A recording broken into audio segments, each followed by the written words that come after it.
Welcome back नाजरीन। एक cup और हो जाए सारी पाकिस्तानी कौम की अपनी टीम से ये फरमाइश, यही ख्वाहिश है, यही दुआ है।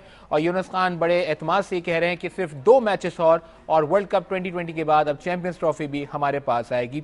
और पाकिस्तान टीम को जो 2 मैचेस खेलने हैं उसमें उसकी क्या हिकमत अमली होनी चाहिए, ये जानने के लिए हमारे साथ मौजूद हैं मायराज लेग स्पिनर, जिनको हम लेजेंडरी लेग स्पिनर भी कहते हैं, अब्दुल कादिर साहब। और ये जानते हैं कि उनकी क्या ख्यालात है इस मैच के बारे में। कादिर भाई अस्सलाम वालेकुम। जी वालेकुम अस्सलाम। कादिर भाई पहले तो बताइए कि जो इस वक्त मैच जारी है सेंचुरियन में, इंग्लैंड बैटिंग कर रहा है, 3 विकेटें उसकी गिर चुकी हैं, क्या नजर आ रहा है, क्या इंग्लैंड इस मैच में कोई अपसेट कर सकेगा? देखिए जी, इंग्लैंड क्योंकि ऑस्ट्रेलिया से बहुत बुरी तरह हारा है वहाँ पे इंग्लैंड के अंदर, तो उनके ऊपर एक मेंटली एक साइकोलॉजिकली इफेक्ट ये बात करेगी। और दूसरी बात यह है कि ऑस्ट्रेलियन जो टीम है वो एक बहुत बड़ी टीम है, बड़ी प्रोफेशनल टीम है, बड़ा एटीट्यूड बड़ा हाई होता है उनका। और वो जब ग्राउंड में उतरते हैं तो एक फातिहा टीम की तरह वो उतरते हैं, तो उनका एटीट्यूड और उनका डिटर्मिनेशन और प्रोफेशनलिज्म ये बाकी टीमों से बहुत बड़ा है। तो इसलिए इस मैच में जब तक कि इंग्लैंड की टीम जो है वो 300 प्लस नहीं करती है, इंग्लैंड का जो चांस है वो कम ही रहेगा इस मैच में। कादिर भाई, सेंचुरियन की विकेट है, यहाँ तो 300 से ऊपर आराम से बन जाते हैं। क्या नजर आ रहा है कि इंग्लैंड की बैटिंग में इतनी डेप्थ है कि वो 300 क्रॉस कर जाए? नहीं, देखिए इंग्लैंड की टीम जब अगर बैटिंग पैराडाइज विकेट हो तो उसके ऊपर एक टीम को 300 रन तो अब करने ही चाहिए, क्योंकि क्रिकेट बड़ी फास्ट होगी। 2020 ने क्रिकेट को बहुत ज़्यादा फास्ट कर दिया है। तो मेरी अपनी ओपिनियन यही है कि अगर इंग्लैंड जो है वो हार्ड वर्क करके वो 300 प्लस कर जाता है तो एक अच्छा मैच देखने को मिलेगा। और अगर वो अपना कम रन्स करते हैं तो ऑस्ट्रेलियन टीम जो है वो बड़ी प्रोफेशनल है, उनके लिए आसानी पैदा हो जाएगी। चलें, ये तो इस मैच की बात हो गई। अब उस मैच की बात करते हैं कादिर भाई, जिसका हम श्योर कि आपको भी बहुत इंतजार होगा। पाकिस्तान वर्सेस न्यूजीलैंड, जोहान्सबर्ग का ग्राउंड, फास्ट विकेट, क्या नजर आ रहा है आपको? देखें जी, अपना रोज़ों में मेरे समेत मेरा ख्याल है कि हर पाकिस्तानी ने दुआ की है चैंपियन ट्रॉफी के लिए। तो इसी तरह जब वर्ल्ड कप पाकिस्तान जीता था तो वो भी रमज़ान शरीफ थे और उसमें लोगों ने बड़ी दुआएं की अल्लाह ताला से। और हम मुसलमान हैं और हमारा ईमान जो है वो बड़ा मजबूत होना चाहिए। तो कौम जो है वो तो पूरी दुआ करेगी। बाकी रही कि क्योंकि वो जो विकेट जिस पे आप बात कर रहे हैं, इस पूरे टूर्नामेंट के लिए एक बात जो है वो मैं ज़रूर कहूँगा कि विकेटें जो थी वो अपना इस चैंपियन ट्रॉफी के लिहाज से अप टू मार्क नहीं थी। इसमें कई टीमों को नुकसान हुआ, कई टीमों को फ़ायदा हुआ। तो अब कल का भी जो मैच है इसके बारे में प्रेडिक्ट करना ये आसान नहीं है और ना ही मेरा ख्याल है करना चाहिए, क्योंकि पता नहीं कैसी विकेट निकल आती है। अगर घास है, बॉल सीम भी कर रहा है, ऊंचा भी आ रहा है, तो फिर ये काफ़ी मुश्किलात जो है वो पाकिस्तान को भी हो सकती हैं। जी कादिर भाई, जो जनरली जोहान्सबर्ग में देखा है कि फास्ट बॉलर्स पैराडाइज रही है, बॉलिंग कॉम्बिनेशन आप क्या देखते हैं? और खासतौर पर इस वक्त जो इंतखाब आलम कहते हैं कि पाकिस्तान टीम सिलेक्शन को एक हेल्दी डायलेमा है कि वो आसिफ को बिठाएं, राना को बिठाएं, उमर गुल को बिठाएं, आपकी बॉलिंग लाइन क्या होगी पाकिस्तान की कल?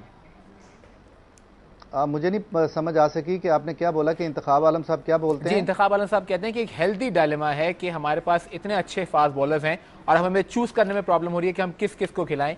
तो मेरा सवाल यह है कि आपकी नज़र में पाकिस्तान की कल बॉलिंग लाइन क्या होनी चाहिए? देखिए, बार बार असल में कम्बिनेशन तोड़ना नहीं चाहिए। एक कम्बिनेशन पहले भी बन चुका हुआ था, बड़ा अच्छा था। अब अगर ये सोचते हैं कि ये कम्बिनेशन, तो इसको अगर आप बार बार तोड़ेंगे तो फिर उसमें यह है कि बाद में क्रिटिसिज्म होगा टीम के ऊपर, मैनेजमेंट के ऊपर। तो मेरी अपनी ज़ाती राय ये है कि आपको अगर विनिंग कम्बिनेशन जो है वो जो भी लगता है उसको कंटिन्यू अब फाइनल तक करना चाहिए।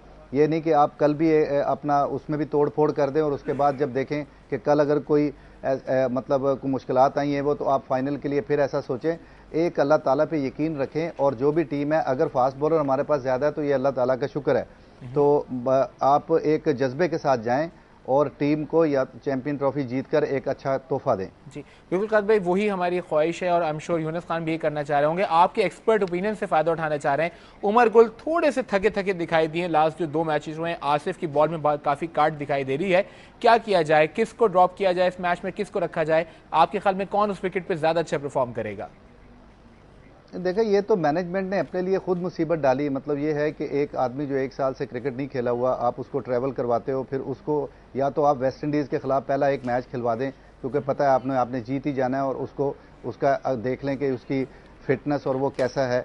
लेकिन अगर आप उसको एक विनिंग कम्बिनेशन में तोड़ के आप उसको अंदर एंटर करते हैं तो फिर डेफिनेटली एक विनिंग कॉम्बिनेशन में से एक बंदा बाहर होगा। और अभी तो एक ऐसा बंदा बाहर है, राव इफ्तिखार, जिसने श्रीलंका के अंदर आखिरी मैच में 5 विकेटें ली हुई हैं। तो अगर इस तरह की बातें हैं तो मेरा ख्याल है आगे, क्योंकि जो क्रिकेट होनी है वो अबू दुबई में होनी है और अबू दुबई में आसिफ खेल नहीं सकता। तो मैं समझता हूं कि यहाँ पे इस वक्त तो मैं कोई ऐसी डिबेट नहीं छेड़ना चाहता हूं, लेकिन मैं ये ज़रूर कहूँगा कि आपको आमर को तो हर सूरत में लाना होगा। आप अपना किसी को अगर ड्रॉप करके आसिफ को लाएंगे तो लाजमी बात है कि आपके पास जो है राना नवीद है। आई डोंट थिंक सो कि उमर गुल के ऊपर कोई आदमी भी कंप्रोमाइज़ करेगा, बट वो जो बात अगर होगी तो वो सिर्फ राना नवीद तक महदूद रहेगी।